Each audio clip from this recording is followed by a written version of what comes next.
Before we begin, thank you very much to TJ's old intro, trapped in his basement begging to be freed, for joining the Patreon campaign. What basement? I live in South Florida. If anyone has any room underneath their home, it is flooded, I assure you. But thank you very much for the contribution. Always appreciated. Since I'm giving everyone a health update every video now, just so everyone is aware, I mostly feel fine, other than I do still have an occasional cough if I talk for too long, so you'll excuse me if there are cuts. Also, a particularly bad sneeze has caused this small hole in my tongue from biting it very quickly and very hard. But we're fighting through the pain in order to discuss today's topic, which ironically involves singing. So we're here to talk about the original Transformers movie soundtrack from the 80s, of course, the 86 movie. We're being extremely specific here. This is one of those videos that was born of just me doing a little bit of research on the one thing that I heard, and then the more I dug, the more interested I became, because as it turns out, this entire soundtrack is weird. This whole soundtrack is just kind of weird with a lot of odd incidents happening around it. So let's discuss it, because you might learn a bunch of facts about this soundtrack that you did not know before. At least that's the hope of a video like this. And we do start with the original theme song. Now this is probably the least eventful out of the entire thing. It's performed by a band called Lion, which I believe was a band that started in 83 and went to 89. Cut short, unfortunately, due to one of the performers breaking their neck in a motorcycle accident, which is a good thing. I mean, glad that, glad they're like alive, but it did cut the career short. They did come back together to actually redo this song years back, so there's something to it. But also, we do know that, of course, that the song was covered by Black Lab for their album Technology, also appearing on promotional material for the 2007 Transformers movie. So it's the iconic version of, it's not the most iconic version. That's, of course, the one in the cartoon, but this is the only way we've ever heard it extended, which is really, really cool. So, it's always nice to have your childhood favorite theme song have like a full-fledged version of it out there, because it is very rare. So not too much crazy about that. No, we have to start going crazy by going in for the touch. Don't take that out of context. But the touch is the song of the movie, right? And it's the sole reason Stan Bush has survived the 80s. So, now, there are things about the song that we know very much. We know this a lot because it's the most famous song from the album. Of course, it was originally meant for the movie Cobra. And while being in a Sylvester Stallone movie probably would have been cool, Cobra is not exactly his legendary legacy movie, right? No. This is stuff that this is stuff that is a little bit more obscure for Stallone. So maybe a good thing. I think this song is fantastic, but I think if it appeared in this movie, I don't think it would be nearly as well known as it is now. Being part of a franchise that has legitimate, strong pop culture survivability in like Transformers, it's the whole reason why the touch is still popular and still comes up a lot. It's an iconic 80s power ballad now. So it appears in the movie Boogie Nights, being sung by Mark Wahlberg long before he was the star of a Transformers movie. A little bit of irony for you there. It's also appeared in TV shows like Chuck, Goldberg's, American Dad, Regular Show. Weirdly enough, Monday Night Raw.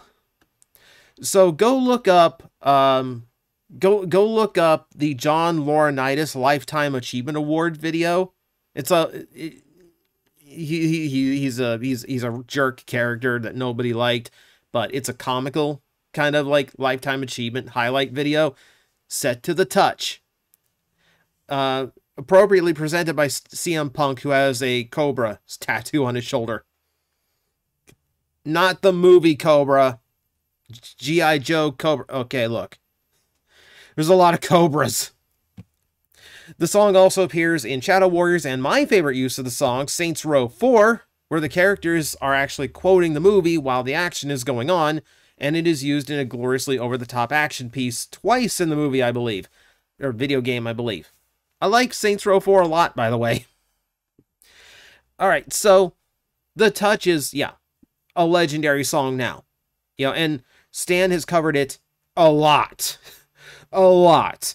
You know, when I say we're probably the sole reason Stan Bush has any income, it's probably true. So, you know, hey, we love Stan, and obviously he loves coming back to this song.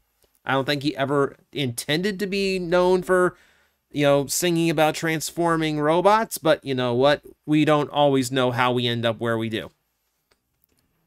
The other song, of course, if we're talking Stan, is Dare. And of course, another fantastic song. This one, again, doesn't have too much weird about it. It's written by Vince DiCola, who does do a few variations on it, including a really nice piano version. But the only oddity to this song, and here's where we start getting super weird, because in order to talk about the oddity of Dare, we have to start talking about Dan Kuga, a super robot anime out of Japan, and its song, I Oshita Yaju no Yu Ni. I'm hoping I pronounced that right. I'll probably spell it on the screen for you at this point, because that song straight up plagiarizes Dare. You can find it on YouTube, search for it, and all you have to do is just play the first few seconds. And there's no denying it is absolutely Dare. Even the comments section is in on it. Even the person who posted it to YouTube is in on it. But yeah, so the composer for Dan Kuga somehow plagiarized a song. Keep in mind, the 86 movie didn't come out in Japan for several years after, so it's likely there might have been a window where no one was even aware that song existed, so he could get away with it. These days, not so much. These days, people are much more aware of that kind of thing.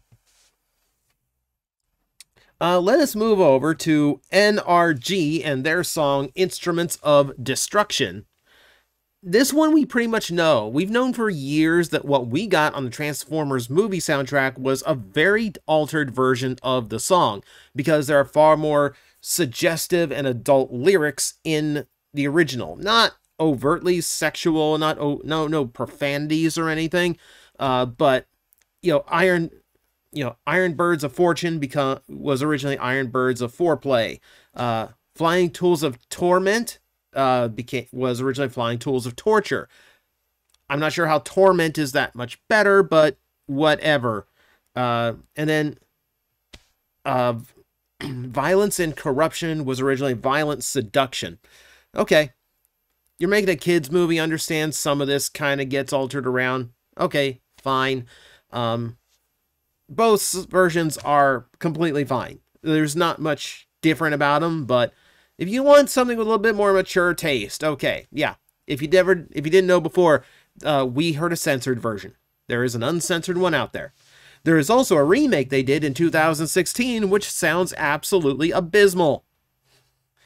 It is so poorly mixed, you can barely hear them singing, and oh my god, they do not have the energy they did in 1986.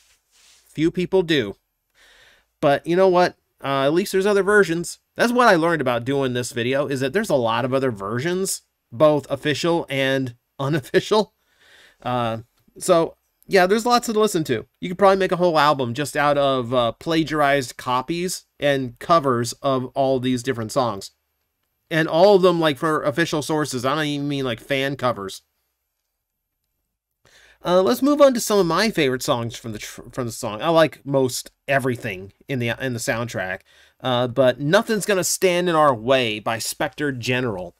Now, most people who have seen or heard this song in the movie, they know this to be done by a band called Spectre General, but that's not the band who performed it. The band is actually called Kick-Axe. And that is a Canadian metal band who, for legal reasons, needed a different name in the US. I don't know if that's because the album did, the people producing the album didn't want like a near profanity to appear on it, since this was technically for a kids movie, or if it's just a copyright issue or a potentially a contractual issue. That's also a possibility. Don't know. For whatever reason, yeah, they are Spectre General for the purpose of this album and this album alone. What I found out weird, and this is kind of what sparked this entire video, is that I was not aware this was a cover. This is a redone song. The original was done by a guy named John Farnham, and his version is more mellow, and you'll notice that the Spectre General version actually amends the lyrics a little bit, which gives the song a little bit more variety in a few spots, and I think actually makes the song and the lyrics flow a little bit better. I actually think the Spectre General kick-axe version of it is actually improved upon on the original. But again, there is an alternate version. If you like that song, you can go listen to the original one right now. It's somewhere on YouTube, probably with the exact same image you see on screen. So, didn't know that. Weird. Okay, so what about the other song they did, Hunger? Love this song too. Now, this one actually was written by Kick-Axe. So, okay, just that was fine. This and just all okay there, right? This song was covered. This song was covered by another metal band called King Cobra. And I've watched the music video to this one. Oh my god, there are insane levels of 80s metal hair going on, like to a point like we've almost maxed out the hairspray budget on this band. And it's a fine cover. I mean, it's a fine alternate version. It's not like the others where like like the John Farnham version of Nothing's Gonna Stand in Our Way sounds quite a bit different. It's a very different flavor. This one, it's a very similar sound because they're both metal bands they're both hair metal bands singing the same song. What's weird about it is the King Cobra version actually came out first, even though Kick-Axe wrote the song to begin with. They released it as a single and as a part of one of their albums in 1985. So people had already heard the song, and I assume back nowadays it's better known for being in the Transformers movie, but I'm sure someone watching it in a theater in 1986 went, "Hey, I know that song. I know that song. That's not the right band." Funny how these things work. The funniest song, the weirdest song, appropriately, to actually appear on there is Dare to Be Stupid by Weird Al Yankovic. And of course, the fact that this is on there at all is kind of legendary in and of itself to actually, be part of Weird Al's one-of-a-kind and historic career that needs better acknowledgement. Hall of Fame, I'm just saying. So, the song itself, Al, in interviews, has been questioned, like, how does this song get on the album? And to this day, Al isn't sure.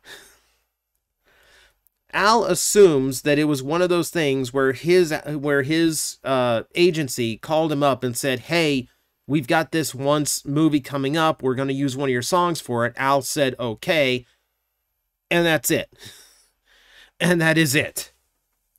And thus, Transformer fans are another group who makes sure that Al's name was always going to be, remembered. Thankfully, he's done better than Stan has. The cool thing about this is the album itself is done by Scotti Brothers, who was producing Al's records. And they heavily wanted to promote their stars. Their stars are all over this entire soundtrack. But Weird Al was 3 albums into his career. He'd already had a few award nominations under his belt. Some albums that charted on the Billboard, which is rare for a comedy album. So good on him. So he was the biggest name at the time that Scotti Brothers had. And Polka Party hadn't come out yet to nosedive that career temporarily. So he was kind of put on the album probably to boost up the notoriety of the full album itself and to draw more people into it in general. So marketing, no surprise there. It's nice to know that he was at least, thought of that way even back then.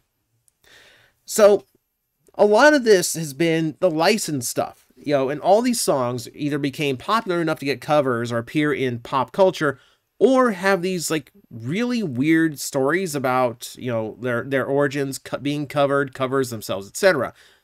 So what about the instrumental stuff? Obviously, if we do like The Death of Optimus Prime or Escape, the song that plays while the Autobots are fleeing Autobot City and Galvatron's attack, obviously this stuff is safe, right? As it turns out, both songs were copied for the Commodore 64 version of the game Turrican. You can go on YouTube and you'll find people who have snipped the songs out of Turrican's gameplay for the Commodore 64. The music director for that game absolutely plagiarized Vince DiCola's songs, probably assuming that it's just a kid's movie that flopped at the box office. Surely no one's gonna notice. And to be fair, I don't think anyone back then did notice. I think it's only when YouTube became a thing and people could go, hey, that sounded like that thing. I think that's the only point where people started to pick up on it. It became such an infamy thing that when Turrican did an anniversary release of the album, they actually had to get in touch with Vince DiCola to redo those songs. Which is a weird way of admitting to a guy you plagiarized him. But at the very least, you can actually, like, admit to your faults. So good on you, Turrican, for that. So yeah, Death of Optimus Prime and Escape both have these very weird, like, 8-bit PC versions. Like someone was, like you'd hear if someone was trying to recreate the songs as a MIDI track, back in the olden days of the internet.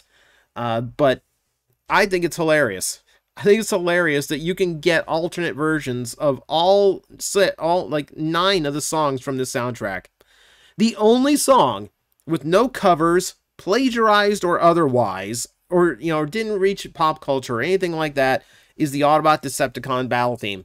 It's the only one on this entire soundtrack that wasn't taken from somewhere else, used somewhere else, copied, officially and copied unofficially. It's the only song on the entire soundtrack that is purely this soundtrack. There are extended versions of the soundtrack where we could start extending things like that. Like, there's a version with Unicron's theme and a few of the others. But as far as the major songs, as far as the main 10, this is the only survivor.